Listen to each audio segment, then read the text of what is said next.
sometimes in our desire to get back, in our desire to, meet fire with fire, we do so.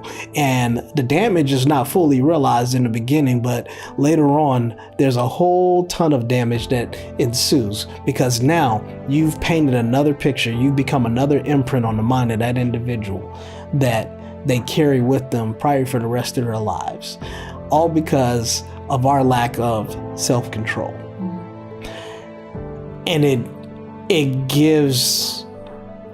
leaves the impression that we all are in need of growth. We all are in need of the compassion that Christ gave us on that cross. We all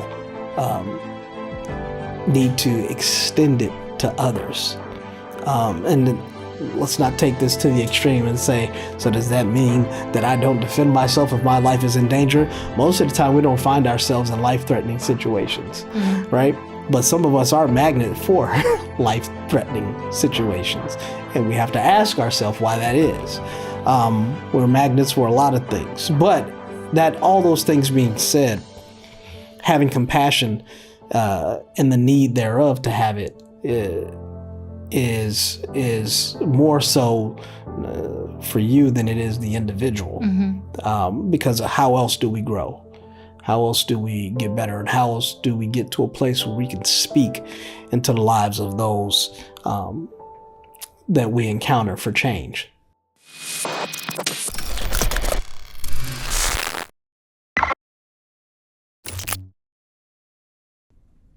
In our last segment, we talked about the real-life challenges of forgiveness. We unpacked the tension between grace and boundaries, the weight of repeated hurt, and the struggle to forgive when there's no apology, no closure, no justice. But now, let's talk about something that might be even harder: forgiving yourself. Because if we're being honest, many of us can extend grace to others far more easily than we give it to ourselves. Studies show that forgiveness of others is significantly higher than self-forgiveness. And while time helps, self-forgiveness starts lower and takes longer to grow. Why? Because guilt is a heavy burden. It convinces us that we are condemned.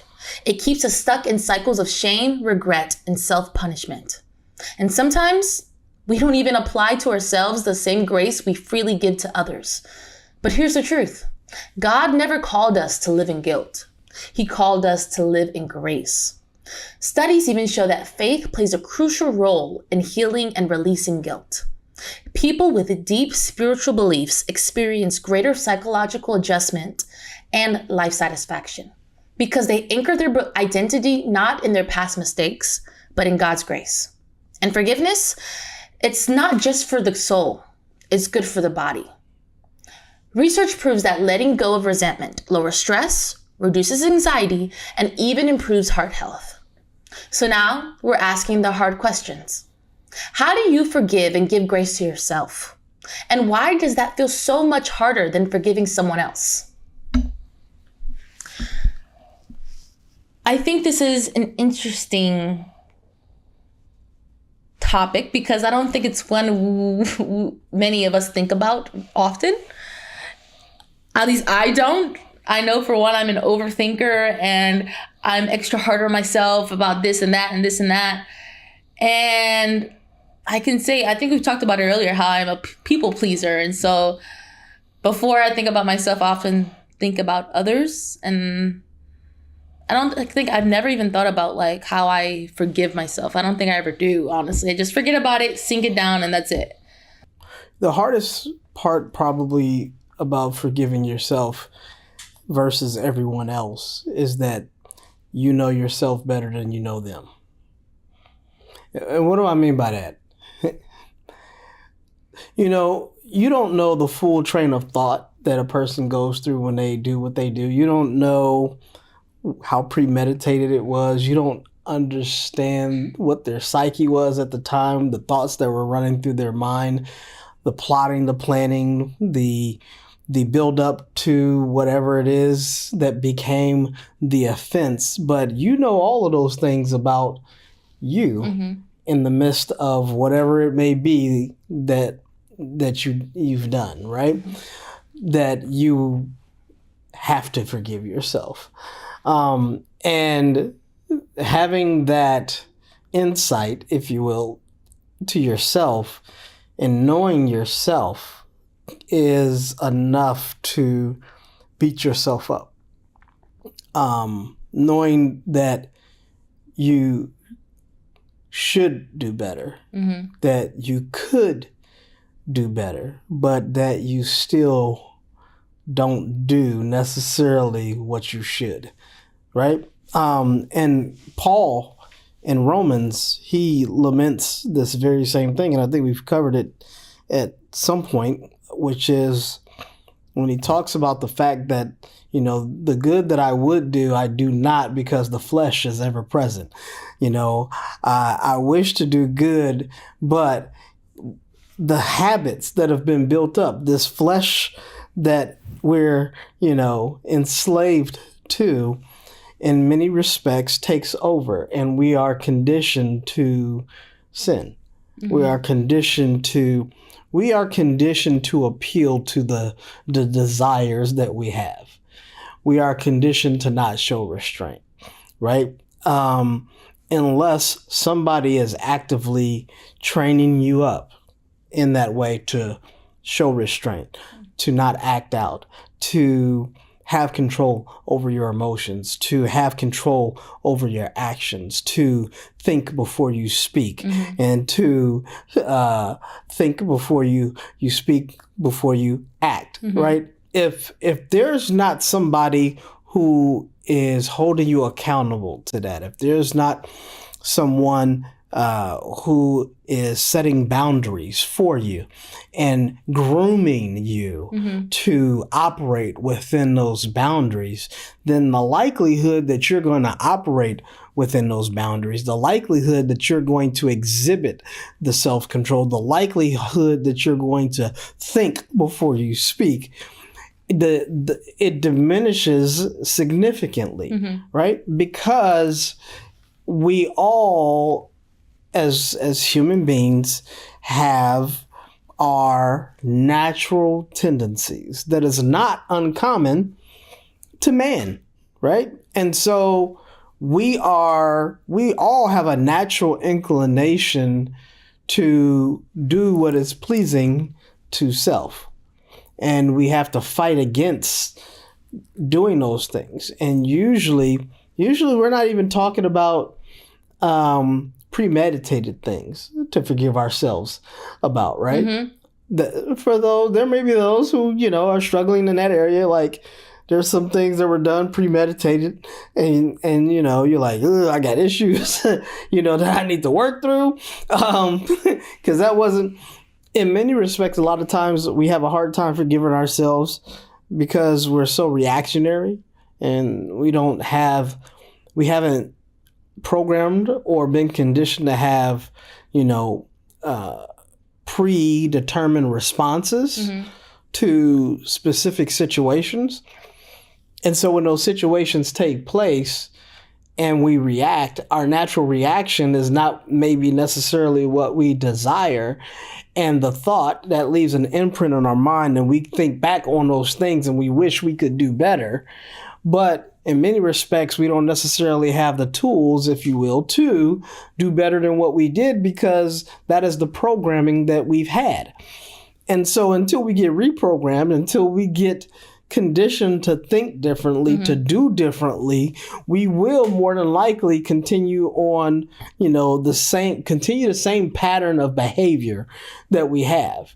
And that pattern of behavior can leave you in a place to where you feel like all hope is lost, that this must just be who I am, and why would God want to forgive me? And then that's what creates the distance. And that's the lie of the enemy, to make you believe that you are not redeemable. You are not worth redeeming, that you shouldn't forgive yourself. And that is a tough battle to fight against, because that's not an external battle. That's a battle from within. And many people are walking around carrying these burdensome, old mistakes or shortcomings, shortfalls, misgivings that they haven't been able to let go, that's actually built up over time, and they're carrying it with them, and it weighs them down to the extent that they can't really truly move forward, because you can't escape your thoughts. And the mind is a very powerful thing. And within the faith, we understand that we ourselves alone were not enough. Paul talked about dying daily. And that dying daily had to do with giving yourself over to God and the teachings thereof of God, and then the application of those teachings to your life, and to do it on a daily basis, which is to deny yourself and the things that you desire to do, and to get into the pattern of, practicing that as a form of training for yourself. He uses another term where he says, I buffet myself. And to buffet yourself, that doesn't mean buffet yourself, like I go to the buffet and I feed myself. What it's dealing with is putting yourself through rigorous training in preparation for the thing that you're going to have to fight against. It gives kind of this picture, in our modern era, maybe not so much in that era, but of the boxer who's going through their training, and they are going, or any fighter that's going through the training, and they're taking the hits on their body, and they're also, they're doing resistance training so that they can get stronger. So they buffet their bodies. They basically put their bodies through this rigorous training in preparation for the day when they have the fight. And Paul puts it in a sense that, hey, you need to take yourself both spiritually, mentally, and physically through a rigorous process of change and preparation.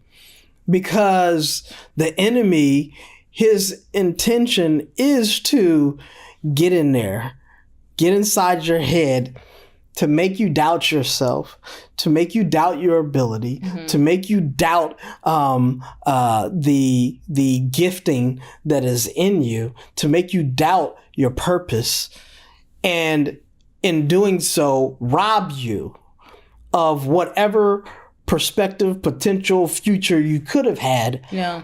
Simply not because of external forces, but convincing you to stop yourself. Yeah. And imagine going through life never taking the chance on anything because you didn't think you were good enough. Yeah. You don't speak because, what do I have to offer? What value is well? I mean, some folks, you can't stop them from speaking. That too. That's the opposite, right? Yeah. They got way too much confidence. But for a lot of folks, they feel inadequate. They may feel as though, who am I to speak? And the world constantly reminds them through all of the various different mechanisms that exist to put in front of us the messaging that the world wants us to see, to remind you how you're less than. Yeah. Right? Because you don't measure up. If you're a guy, they put male models on television, right? That you don't look like. And if you don't look like this, there's something wrong with you. Yeah. Right? And if you don't got this, there's something wrong with you. Women, if you don't look like this, there's something wrong with you. If you don't got this, there's something wrong. If you don't have these things, who are you? Yeah. And it's such to the extent that people start to take on these behaviors that have been pumped into their psyche through these various different mechanisms of media. And as a result, now they thrust that. So now you're not just getting it from media, you're getting it from the people around you who judge you and cast doubt on you, and those who are in positions of leadership, who tell you, who make you feel like you're less than, like you are where you are because that's as good as you are, right? And that's not a new thing. That's not a new phenomena, right? That is literally history, right? All of human history has that very same paradigm play out from generation to generation. And as a believer, when you start to discover, man, you know what? Like, the story of Peter is an interesting story because here's Peter who sat with Jesus, who knew Jesus, saw him face to face, walked with Jesus, saw signs, wonders, and miracles, saw the stuff that, watched him walk on water, went out there with him to walk on the water with him, actually was walking on the water till his attention got frayed and diverted to the storm. And then he started to sink. Well, for a minute, just for a minute, he was walking on water, right?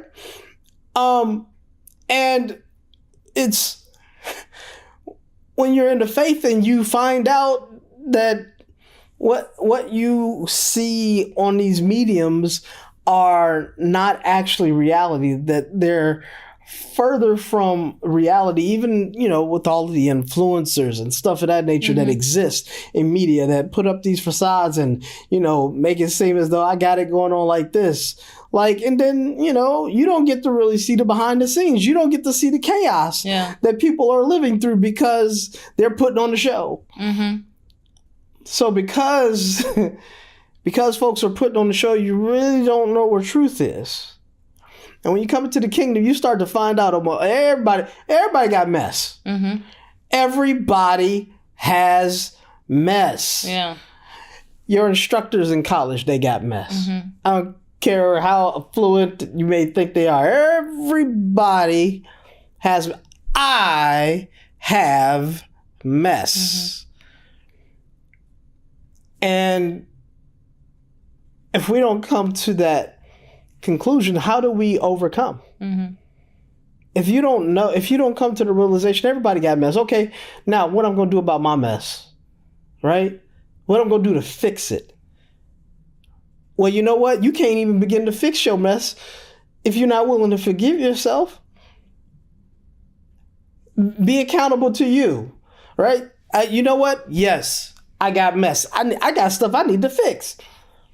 This stuff ain't, Lord help me, because I can't do it by myself, which is kind of the moral to the story. When Paul talks about fighting with the flesh, it's like, I and of myself am not enough. Need the Holy Spirit. I need someone to walk this thing out with me to help me through it. And until you have that, you're left to your own devices, and the likelihood that you can pull yourself out is probably not likely. I don't know anybody who's pulled themselves out. I know people who've tricked themselves into believing that I did all of this. Oh, really? You didn't have any help along the way. There wasn't a kind soul in your life that, gave you something that, opened one door and then, no, okay. I don't know. It's self-made. I don't even know what that means. Because at some point, somebody had to show grace. At some point, somebody had to show favor for you to get where you are. Nobody got to where they are by themselves. Nobody got to where they are. Whatever level of success that we may call it in this society, nobody gets there alone. Now, people take slightly different paths to get there. But nobody gets there alone. It's impossible. It's not how we were designed. Right?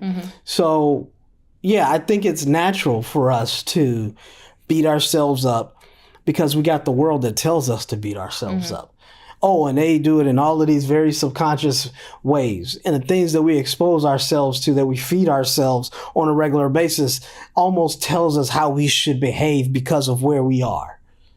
You watch enough movies and TV shows and reality shows, you're going to start treating yourself some kind of way. Yeah. And what many people have done is bought into the lie. And so it requires the lie to be exposed for you to recognize that it is a lie so that you can actually begin healing. Mm-hmm. And through healing, then you can actually make strides for improvement. And through improvement, you can start to see results. And through results, you can start to build confidence and faith. Yeah. And there'll be these markers, these milestones that you hit that are indicators of where you were and where you're going to. Mm-hmm. So it is a process in all to get there. And it's not necessarily an easy one. Mm-hmm. But if you're ever to get to where God designed you to be, then you're going to have to take a first step. Mm-hmm. So it's very easy for people to beat themselves up. I think we all do. Yeah. But we must, I think it's hard to learn it on your own, but we must allow ourselves mm-hmm. to be forgiven. Yeah. So that we can actually overcome mm-hmm. and get better. Mm. Yeah, there's a few things I actually want to hit on that sparked my thought process, because when I first thought about this question, when we first got into it,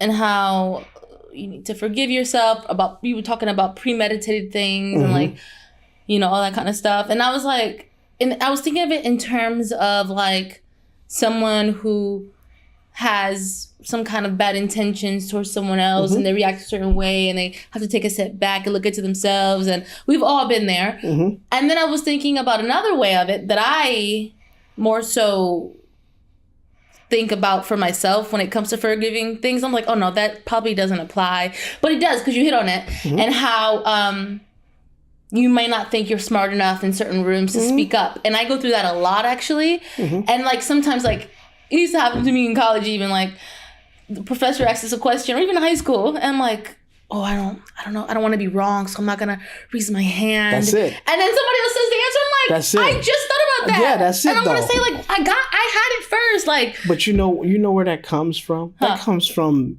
the world convincing you that there's a problem with being wrong. Yeah. Right. Yeah.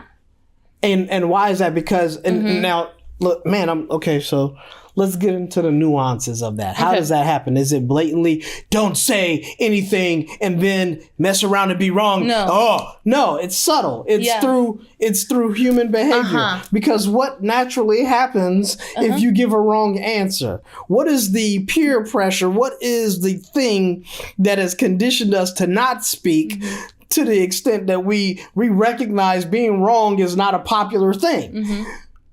Well, yeah, the laughing, the reactions, yeah. Yeah. I mean, it's all of it. And in many respects, right, mm-hmm. it is not necessarily verbal behavior, mm-hmm. but nonverbal behavior, mm-hmm. social cues, right, that causes us to feel prohibited from doing things, mm-hmm. right?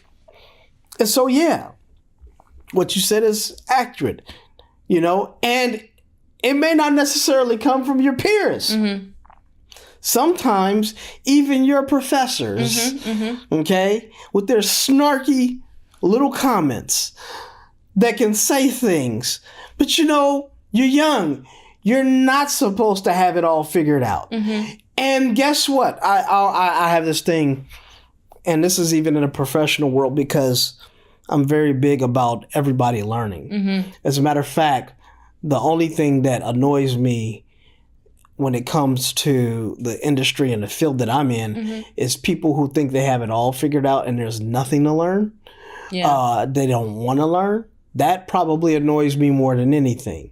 Mm-hmm. But I always, people ask, and, when you're doing what I do in my mm-hmm. field, there's a lot of ego. Mm-hmm. I'm in IT, so I can probably stop there, right?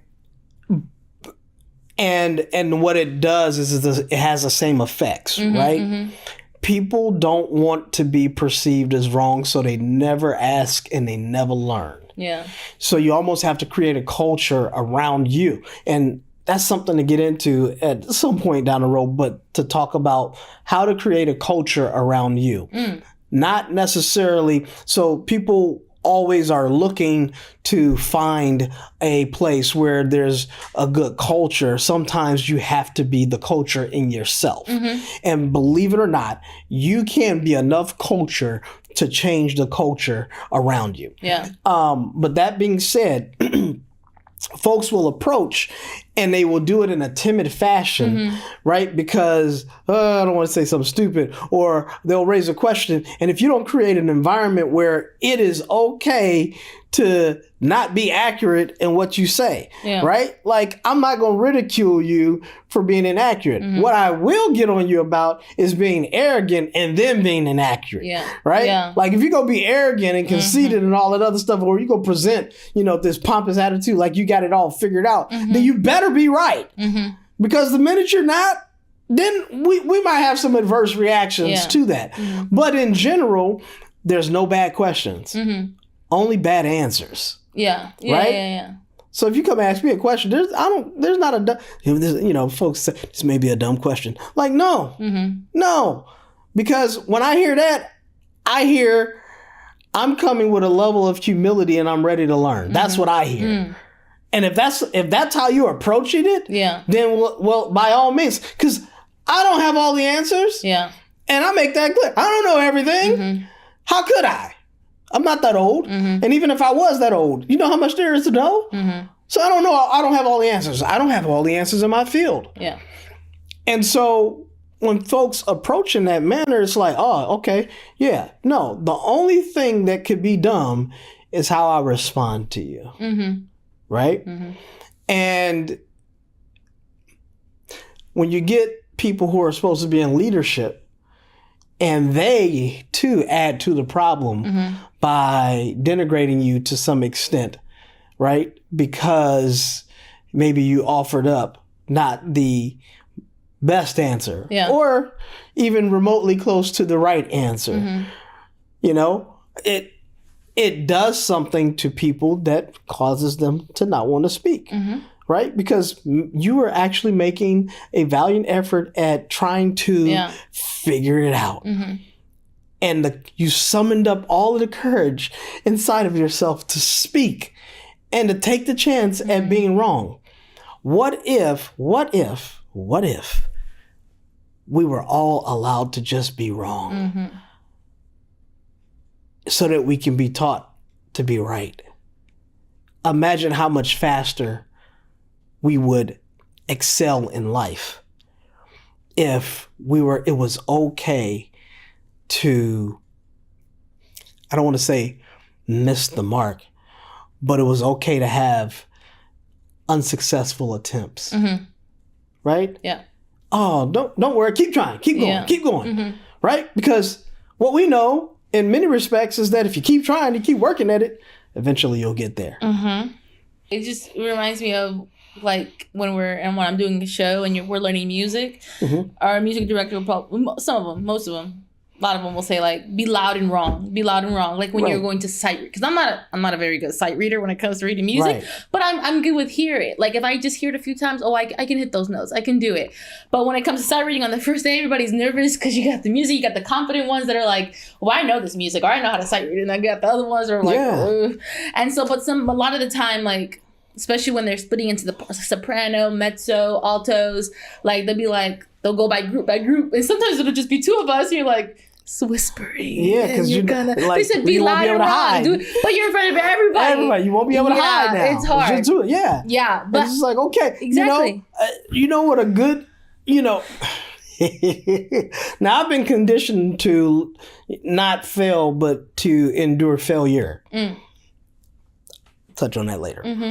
But I've been conditioned to not be afraid to get it wrong. Right?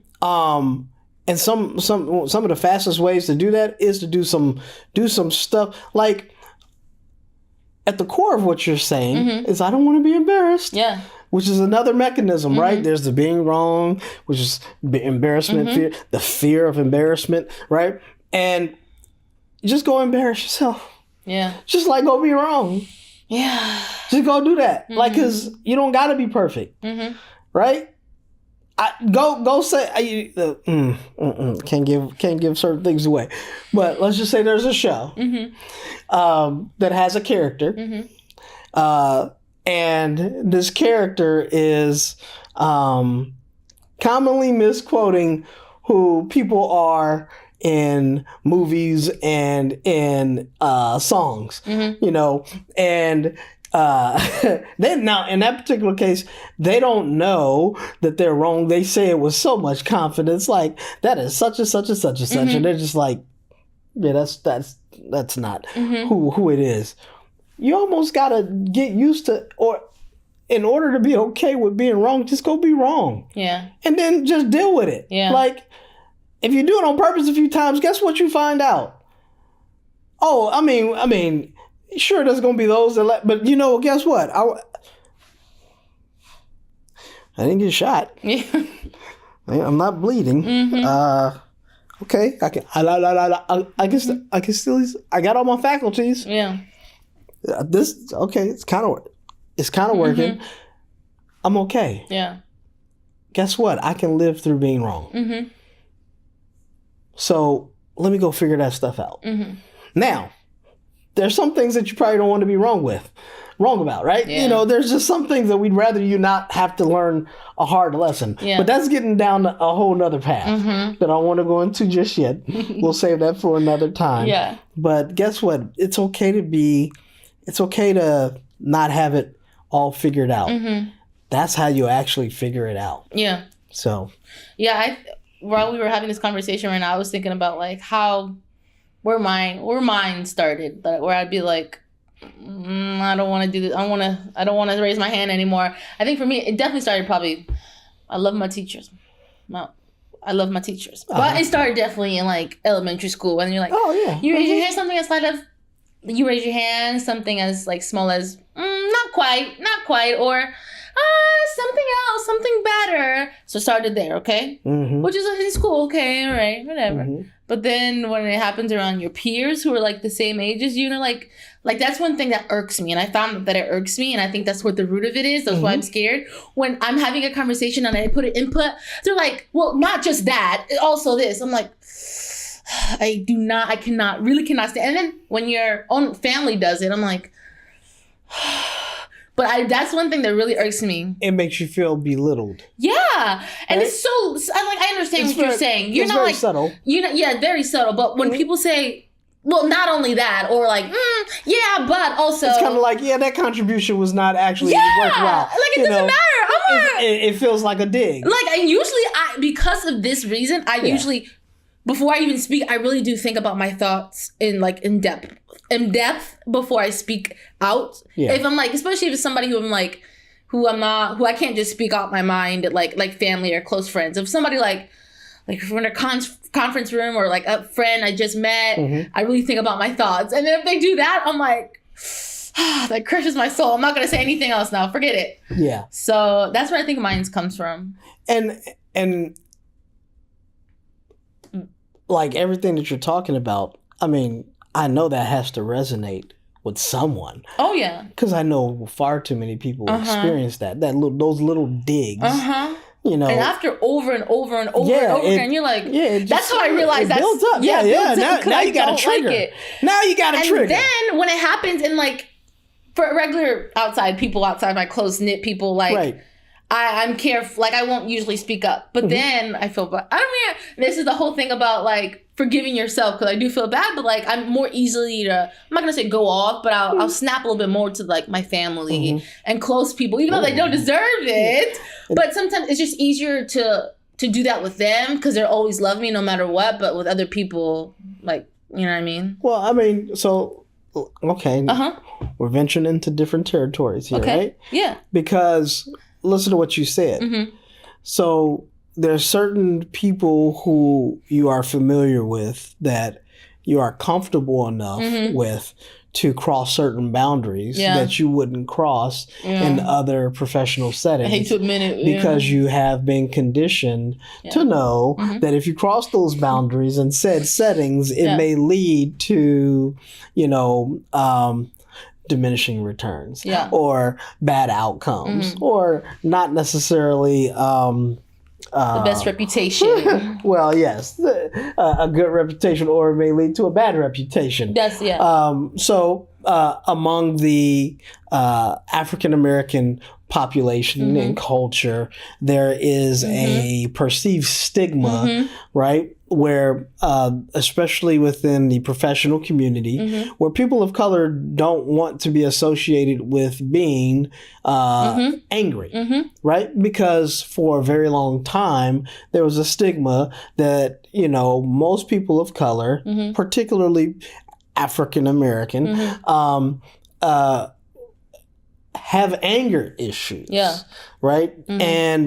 And so therefore, you're not allowed to raise your voice. You're not allowed to speak with any level of authority. And otherwise, you'll be labeled the angry black man or the angry black woman. And so you have folks they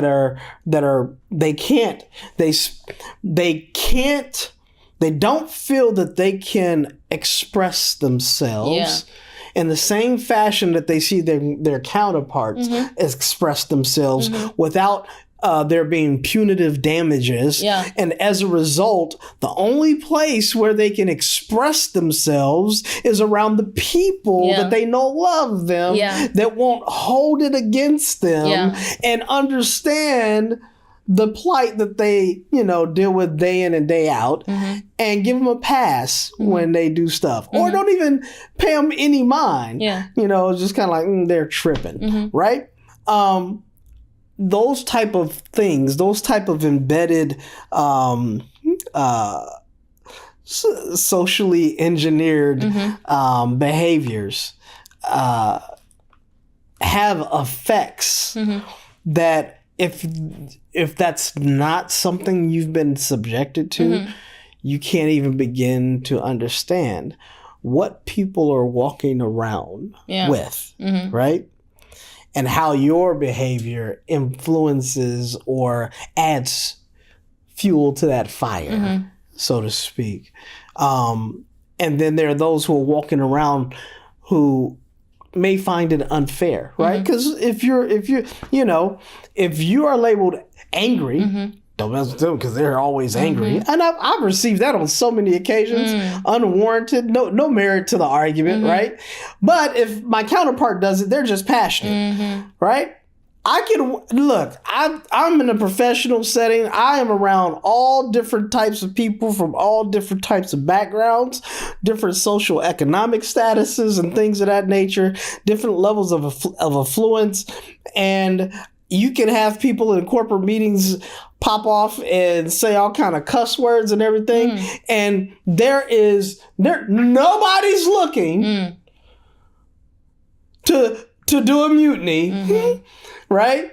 To have them fired, having HR, encounters or anything of that nature. Oh, but let somebody else that is not of the same persuasion do it. Oh, and it's a problem. It's a problem. And embedded within, societal, they're embedded within our culture as a both a society, as a country, and is our social norms, right? That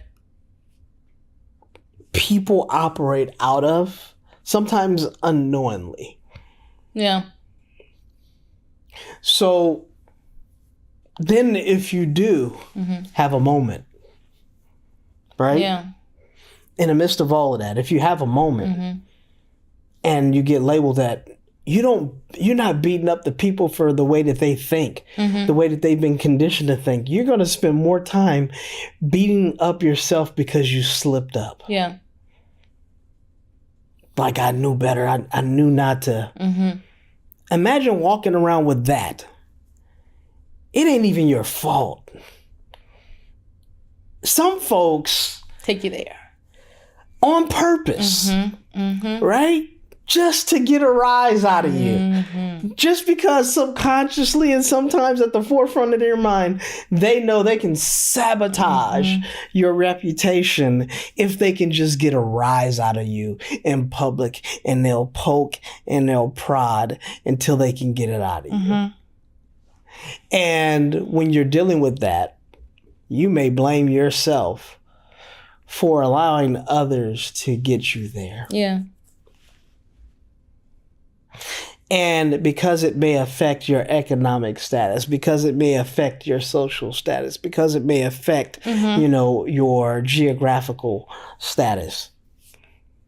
And in short, for my younger audience, who's like, how does it affect all of that, right? Because you make a mistake that causes you to, get flagged on your job, that then probably ultimately leads to you losing your job, which then leads to you not having any money, which leads to you not being able to afford where you live, which leads to you having to find another place that you can't afford, which may lead to you living with somebody else, whether that be family or not.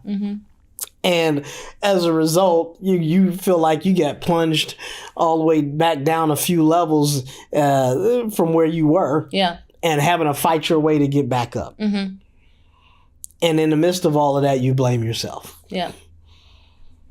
Just deep. That goes down deep. Goes real deep. Yeah.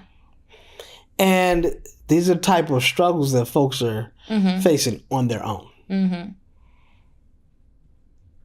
They're facing that stuff on their own. Some folks are facing it as believers and not knowing how to navigate it. But some folks, they don't have God. Yeah. And they're facing those struggles. How long before you start to lose hope? You give up on this world. Yeah. Yeah. And all of its promises. So there is just this ever-present reality that people are fighting battles day in, day out within themselves, and top that off with all the external forces that are trying to tear you down. Yeah. It becomes a lot to overcome, especially by yourself. Which is why you need guides. Yeah. Yeah. Which is why you need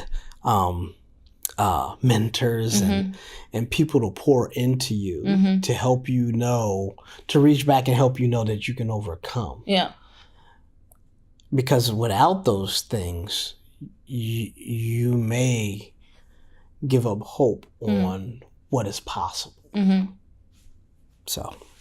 Next question is, it's going to be taking us a little bit back in the conversation that we just had right now, and just like on the lines of what do you think are some practical ways to overcome bitterness and resentment towards, well, I guess, I'm thinking like towards yourself, or like not speaking up for yourself or different ways, but even towards others. We were talking about how some people know how to just push those buttons on purpose too, and they'll do it. And I'm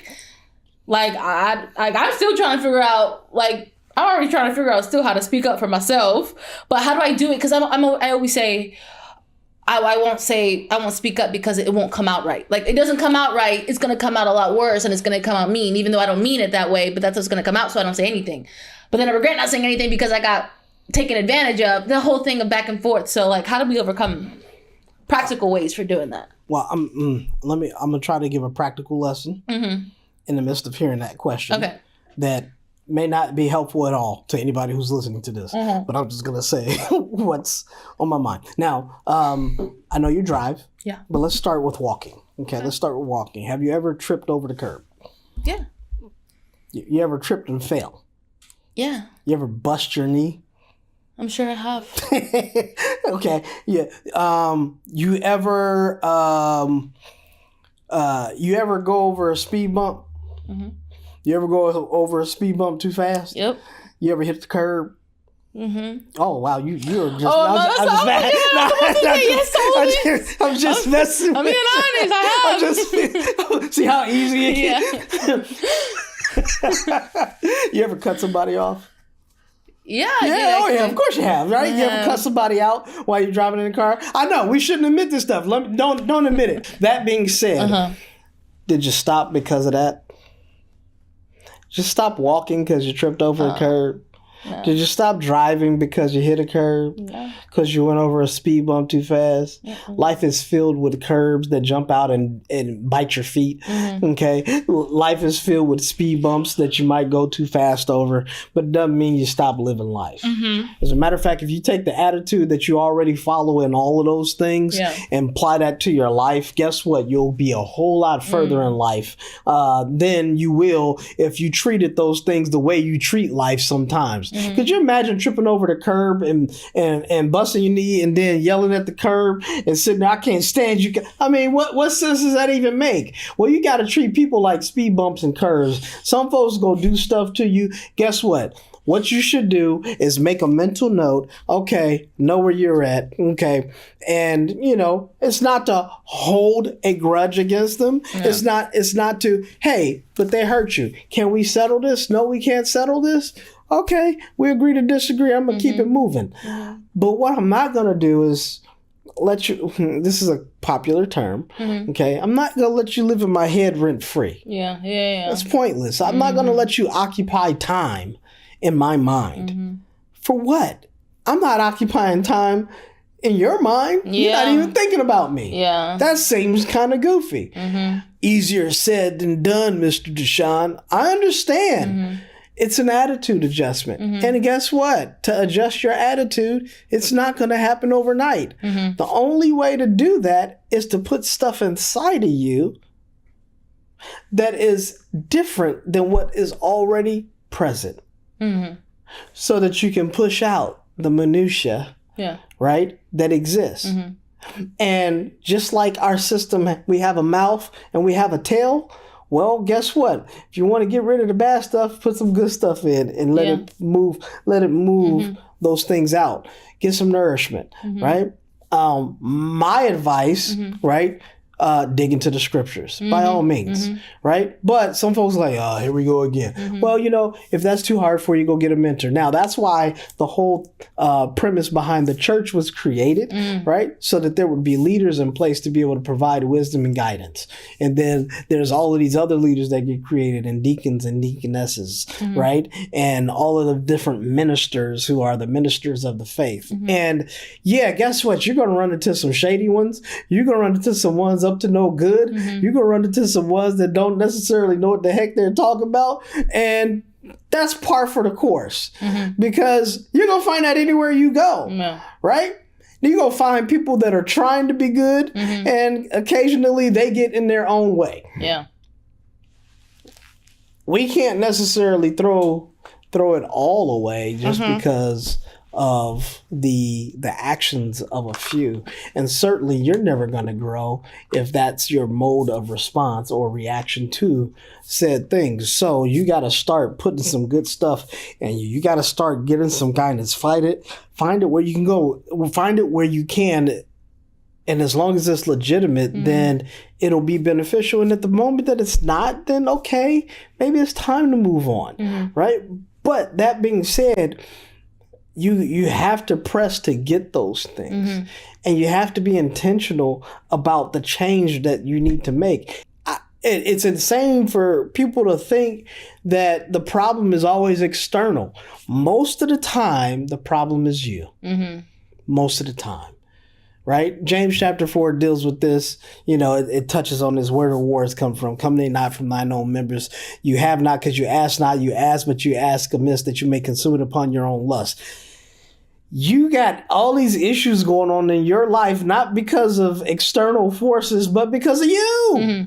You are literally a walking conundrum. You are a walking riddle that needs to be solved, right? Figure you out. And when you figure you out and focus on you getting better, guess what? The things around you will likely get better, and you will start to understand how much influence you have on the world around you. Yeah. So earlier when I talked about being the culture, right? You don't necessarily have to go try to find the culture, be the culture. Because when you raise yourself up to that level, to where you realize the culture that you go into doesn't define you, that you define the culture that you go into. When you start to recognize that you don't have to be penetrable by that culture that you're going into, then walking in that level of confidence, what you will begin to see is that it's the world around you that changes, right? Not the world around you that changes you. Yeah. That's where we are the salt of the earth. We are the light of the world. Go be those things, right? Because salt impacts and influences everything that it touches. Light in the midst of darkness has a cast on it that can be seen from a distance. It don't matter how big or little the light is, right? In the midst of darkness, it is seen. It becomes a focal point.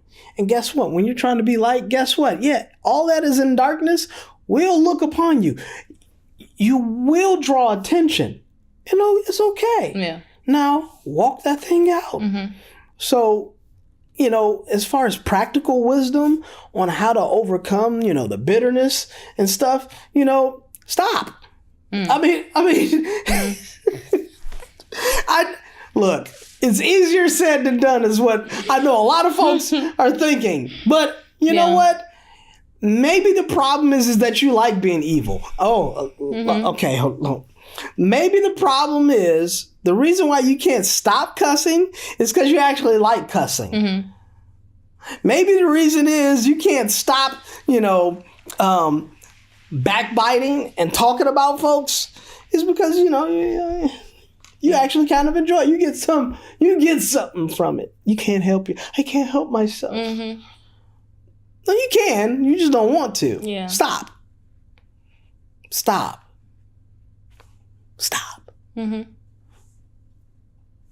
You don't have to do it. Tell yourself, stop. No. But you know what makes it hard to do it? You don't got any actual incentive to do it. You don't believe nobody's watching you. You don't believe there's a heaven or a hell for you to go to. Because if you did, right? If there was a Holy Spirit that you believe that is walking there with you, if there's a God in heaven that you believe is watching over you, if you believe there's a Son by which you obtain your salvation, who's sitting at the right-hand side of the Father, and that all things that are being written inside of the book of life it'll be opened up, and either your name will be in it or it won't because of who you were in the earth. If you really believe those things, then you might appeal to those things through the form of prayer, through the form of conversation, through the form of consideration. You might just hold yourself accountable. But if you don't believe those things, you won't. And if you won't, you won't change. And if you won't change, then you'll always be subject to the culture that you're in. It won't be subject to you. Yeah. And you'll keep getting the same results. And you'll stay bitter. And you'll stay blaming that ex-husband that you divorced for how they did what they did to you, or that ex-girlfriend, or that, you know, ex-boss, or that whatever your crutch is. You'll hold on to it and you'll limp along in life the rest of your life until you decide to get rid of it. So just stop. Okay, so this last question that I have, I think you've already hit on it. I think we've had discussion on it already. But for the purpose of the audience, I'm just going to ask it again, and then let's maybe hit on it again. How can we live in the fullness of God's grace without allowing guilt to hold us back? Yeah, I think we've kind of addressed that. Yeah. But let me put some finishing touches on the last part. Okay. Because you're talking about walking in the fullness of God's grace, right? And the fullness of God's grace requires it requires a certain level of humility, right? Acknowledging the fact that you're not all who you're called to be yet. And that you have shortcomings that you need to overcome. But God will count your faith in him as righteousness, right standing with him. And as a result, you have access, to his favor. Right. And so when we talk about walking in the fullness of God and what does that actually look like, because some people's mind may, go towards, the monetary, and some people's mind may go towards things, or some people's mind may go towards, the relationships I have. I would like to think that the walking in the fullness of God means to walk in the fullness of his understanding, which prepares you for all things. I've lamented the fact that if you don't put the word inside of you, there's nothing from which to draw.